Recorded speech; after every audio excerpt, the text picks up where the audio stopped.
We had learned to read rivers the way infantry learns to read terrain. A river was not just water. It was time. It was distance. It was delay. When an enemy reached a river, they slowed. When they slowed, they died. That was the logic drilled into us through years of doctrine, exercises, and blood. You did not rush a defended crossing. You shelled it. You smoked it. You crept across it in fragile boats while men fell into the water and disappeared. Rivers punished impatience. Rivers favored the defender. By 1945, we believed this as firmly as gravity. Along the eastern bank, we had positions prepared with care that bordered on ritual. Machine guns sighted along the waterline. Anti-tank weapons angled toward the far shore. Artillery coordinates measured and rehearsed until the numbers lived in our heads. We knew where the Americans would come from, how long it would take them, and how many of them we could kill before they reached us. Every war has its illusions. Ours was certainty. At first, nothing seemed wrong. Dawn came with mist clinging to the river's surface, the kind that muffles sound and narrows vision. We listened more than we watched. Boats announce themselves. Engines complain. Metal vibrates. You hear crossings before you see them. That morning, the sound reached us, but it did not match anything we knew. It was too deep for an outboard, too fast for a barge, too steady for panic, a mechanical growl that cut through the fog and refused to slow. We leaned forward in our positions, trying to make sense of it. Men muttered guesses. Patrol craft. Minesweepers. Some new American boat we had not yet cataloged.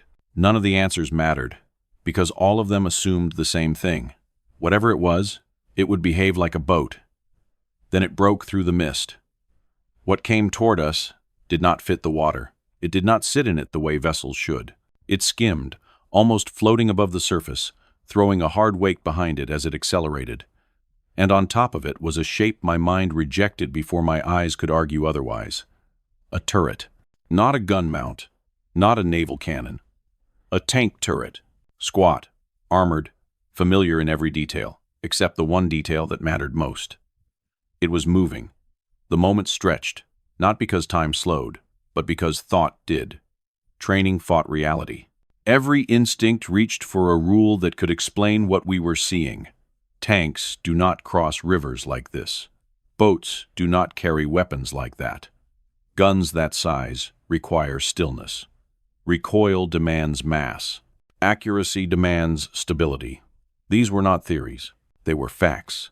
Written into the dead. The turret turned, not slowly, not searching.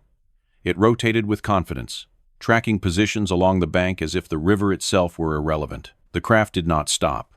It did not reduce speed. It came on harder, faster than anything we had prepared to engage. Someone shouted. Orders collided. Range estimates meant nothing when the target refused to behave. You cannot lead something you do not understand. You cannot wait for it to expose itself when it never pauses long enough to be vulnerable. The gun fired. The blast was wrong. Too sharp. Too close. The impact tore into the bank short of our position, throwing mud and fragments into the air. The water around the craft erupted with spray as it kept moving, unchanged, unbothered, already adjusting its line.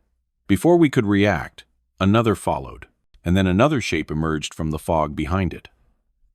Now there were several of them. They did not advance in a line. They spread.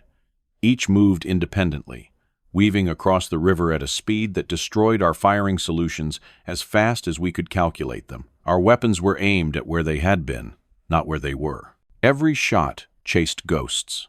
In those first seconds, we did not think in terms of defeat. We thought in terms of error. Surely this was a trick of perception. Fatigue, poor visibility, but the explosions were real. The splintering of concrete was real. Men pulling themselves deeper into the earth as fragments passed overhead was very real. What frightened us was not the damage. It was the implication. If this was possible, then everything we had prepared for was wrong. Rivers were supposed to slow attackers.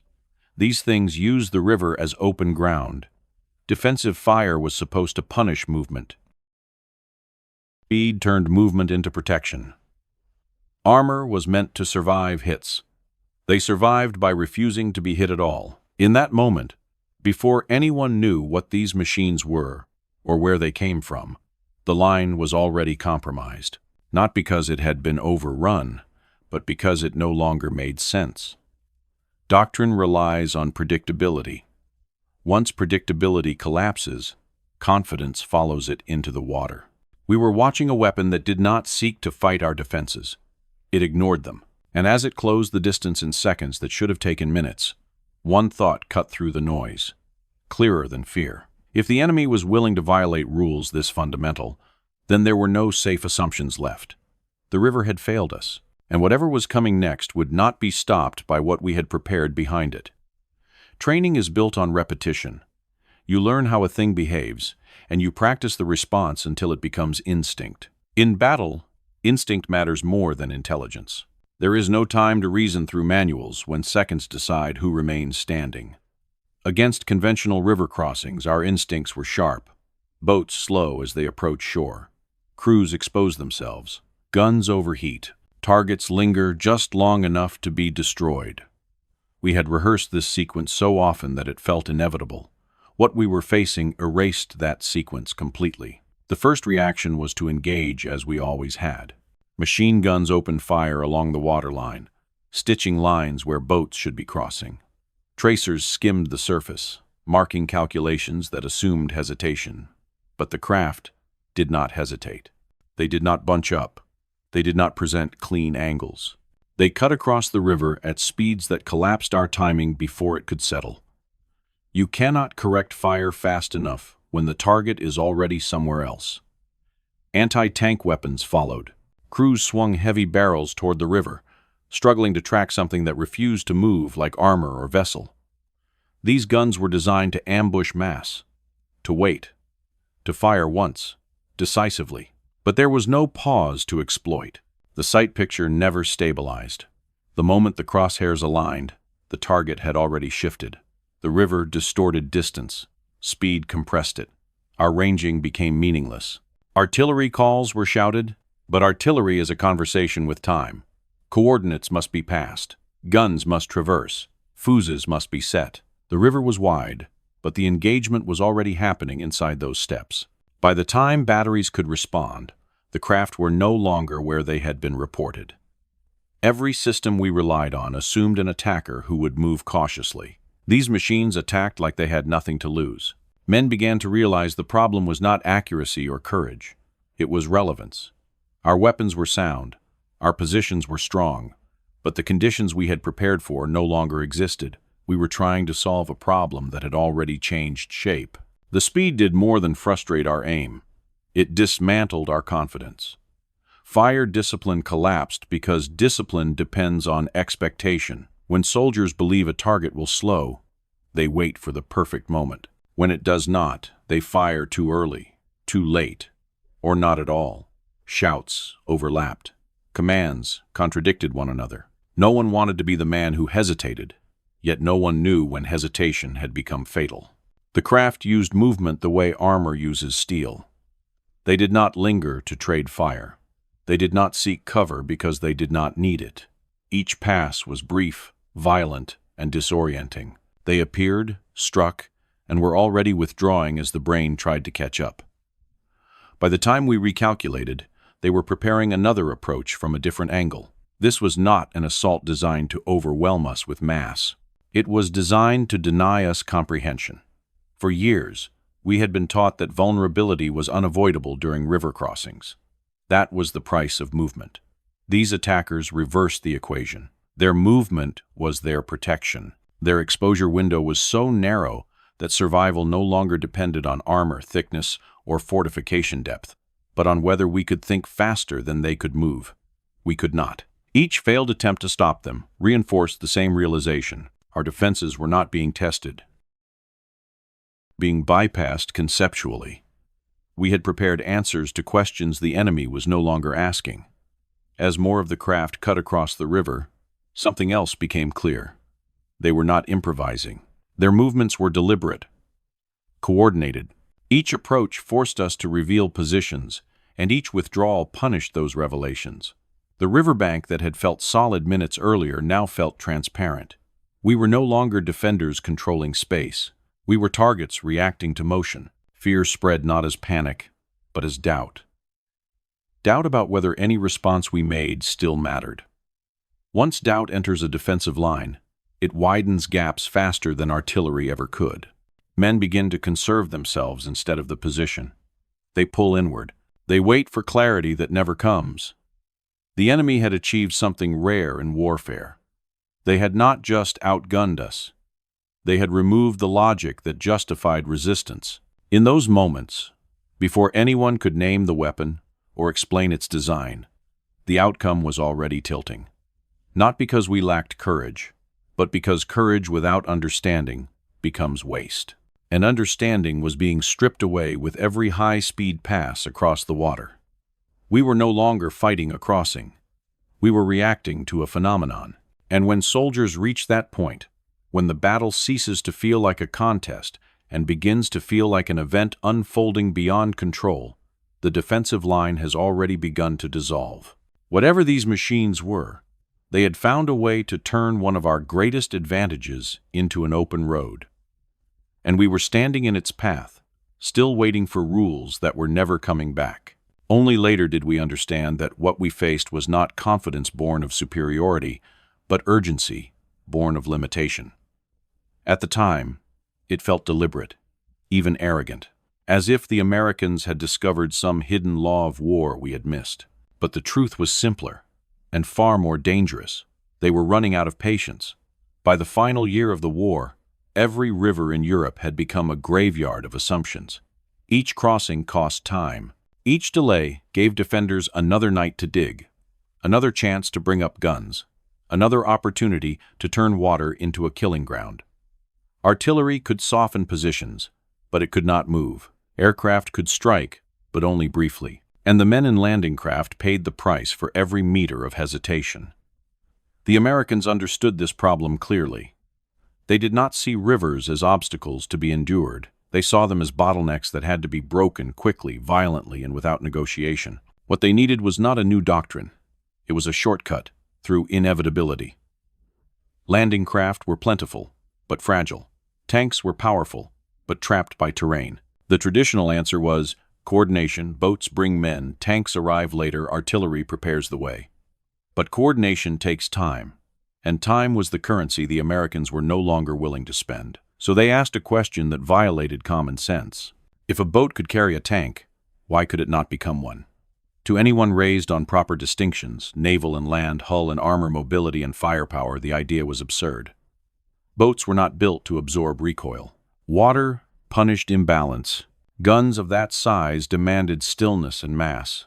Everything about the proposal conflicted with what engineers, sailors, and soldiers believed to be true. That is why it worked. Innovation in war rarely comes from certainty. It comes from desperation, combined with industry. The Americans had both. They were not searching for elegance. They were searching for results. And they possessed something we underestimated until it was too late: the willingness to destroy boundaries between branches, disciplines, and traditions. They did not invent a new gun. They did not invent a new boat. They fused what already existed into something that doctrine said should not survive its first firing. Those vessels we saw on the river were not prototypes. They did not hesitate because they had already failed in controlled conditions and been forced to improve. By the time they reached us, their creators had accepted instability as a price worth paying and had learned how to tame it just enough. The purpose was never longevity. It was shock. Shock at the moment when defenders believed themselves strongest. At the instant where resistance expected predictability. By placing armored firepower onto speed rather than protection, they inverted the logic of defense. Instead of enduring incoming fire, they denied us the opportunity to deliver it effectively. Instead of waiting for artillery to shape the battlefield, they shaped it themselves in seconds. We had assumed that the Americans would fight rivers the way everyone else had, with preparation, with caution, with losses accepted as unavoidable. Instead, they chose to collapse the entire problem into motion. From our side of the water, it looked like madness refined into precision. These machines did not exist to hold ground. They existed to erase hesitation. They were not meant to survive prolonged engagement. They were meant to appear where survival calculations had not yet formed. Only later did we learn how narrow the margins truly were, how close these vessels had come to failure in their earliest trials, how often their creators were told it could not be done safely or at all. But safety was never the goal. Dominance during the crossing was. That realization carried its own weight, because if the Americans were willing to gamble this much engineering effort and risk simply to cross rivers faster, then the war had entered a phase where convention no longer restrained them. They were no longer adapting to battlefields. They were redesigning them. And when a power reaches that stage, when it stops asking how to fight within the rules and starts asking which rules are worth keeping, defenders find themselves reacting not to tactics but to philosophy. We had trained to resist force.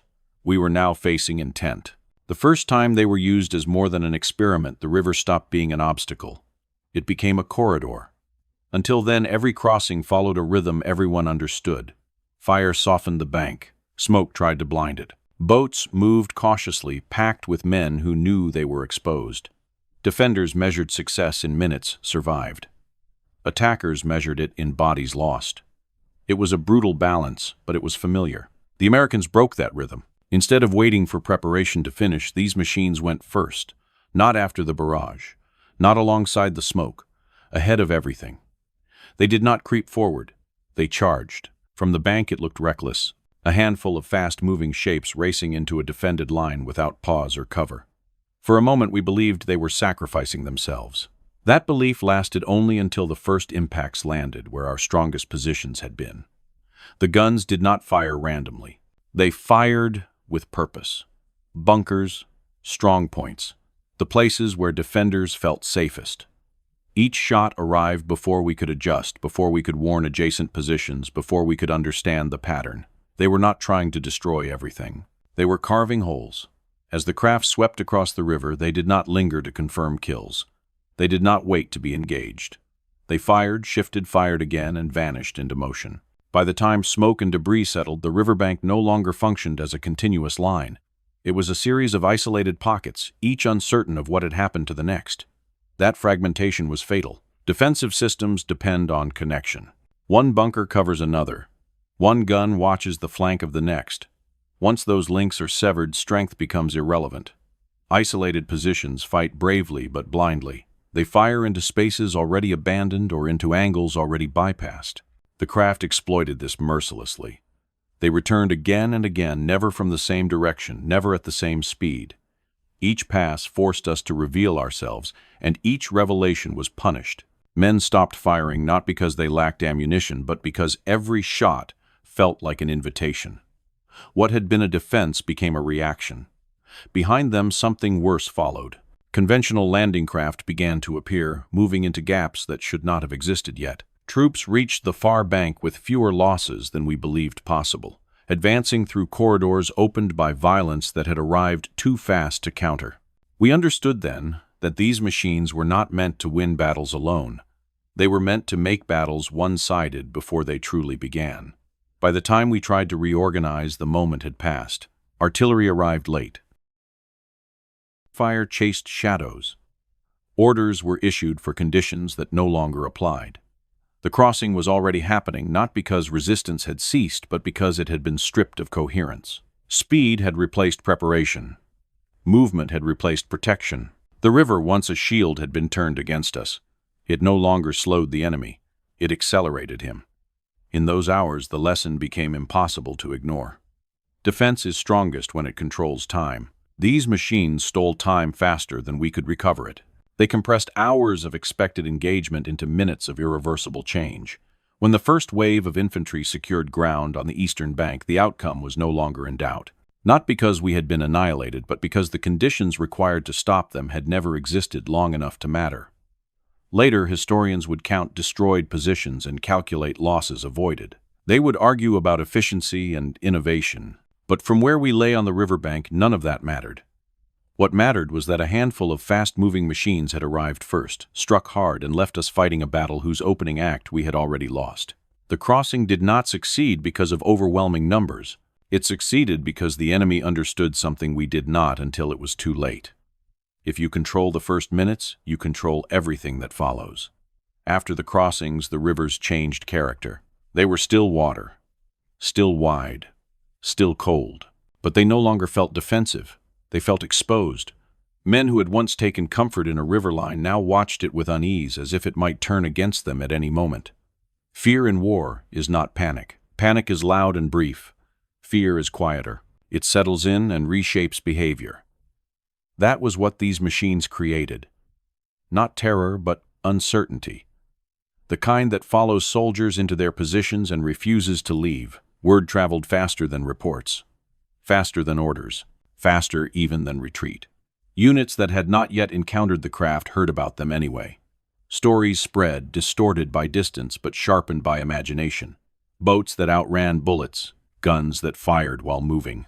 Positions erased before defenders understood what was happening. The details varied.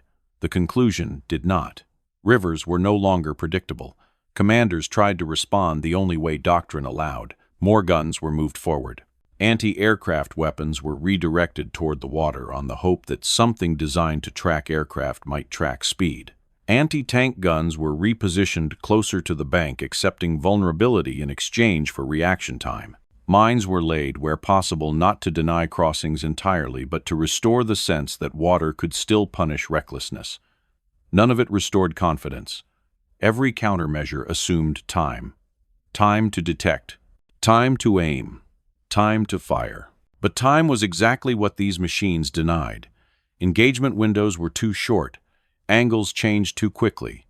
And when a hit was not immediate, the craft were already gone, leaving only noise and confusion behind. Men began to hesitate even when nothing appeared. Sentries watched mist longer than they should have. Gunners kept fingers tight on triggers, waiting for shapes that might never come. Positions stayed alert, not because orders demanded it, but because rest felt dangerous. This constant tension eroded discipline in subtle ways. Fatigue set in. Reactions slowed. Judgment dulled. Soldiers who sleep poorly do not think clearly. Soldiers who do not think clearly fire late or early or at the wrong thing altogether. That was the true damage. The craft did not need to appear every night. The possibility was enough. The river became a threat that could activate without warning, a surface that might suddenly produce speed and firepower in defiance of experience. We began to defend everywhere at once. And when you defend everywhere, you defend nowhere well. Strategically, the effect was just as corrosive. River lines that had once been chosen deliberately began to feel like liabilities. Positions that should have been held were abandoned early. Withdrawals happened sooner than planned, not because pressure was overwhelming, but because confidence had evaporated. Better to fall back than to wait for something that could not be predicted or countered reliably. On the American side, this hesitation was invisible. They saw positions thinning, resistance weakening, crossings succeeding with fewer losses. They did not see the nights of uncertainty or the calculations that ended in doubt. But the outcome was clear. A weapon that rarely stayed in place had anchored itself in our thinking. Even when the craft were absent, they shaped decisions. This is how wars tilt, not through decisive battles alone, but through accumulated moments where one side stops trusting its own assumptions. When soldiers no longer believe the ground beneath them behaves as expected, they stop believing in the plans built upon it. Rivers had once given us time to think. Now they stole it. And in war, the side that steals time does not need to win every fight. It only needs to arrive before understanding can catch up. When the war ended, the rivers grew quiet again. The smoke lifted. The wreckage was cleared. Bridges were rebuilt where they had been shattered. On maps, the crossings returned to being lines and symbols, neat and abstract. But for those who had defended them, something fundamental had shifted. We had learned that the enemy did not need to defeat us everywhere. He only needed to break the logic that told us where we were safe. Those machines appeared late in the war in numbers too small to change its outcome on their own. Yet their significance was never measured in quantity. It was measured in what they proved possible. They demonstrated that protection could come from speed instead of armor, that firepower could be liberated from stillness, and that rigid boundaries between land and water, army and navy could be ignored when they became inconvenient. They showed that doctrine is not a shield, it is a habit. And habits can be exploited. The Americans did not invent a new category of weapon so much as they rejected an old way of thinking. They took what already existed, combined it without asking permission, and accepted instability in exchange for dominance at the decisive moment. That willingness to trade comfort for advantage was something we struggled to counter, not because we lacked intelligence or courage, but because our thinking remained constrained by what had always been done before. After the war, historians would trace the lineage of those river assaults forward, to later conflicts, to later doctrines, to new vessels built on the same idea: move fast, hit hard, disappear before the enemy can respond. The shapes changed, the technology advanced, but the principle endured. Speed as protection, surprise as armor, integration as a weapon.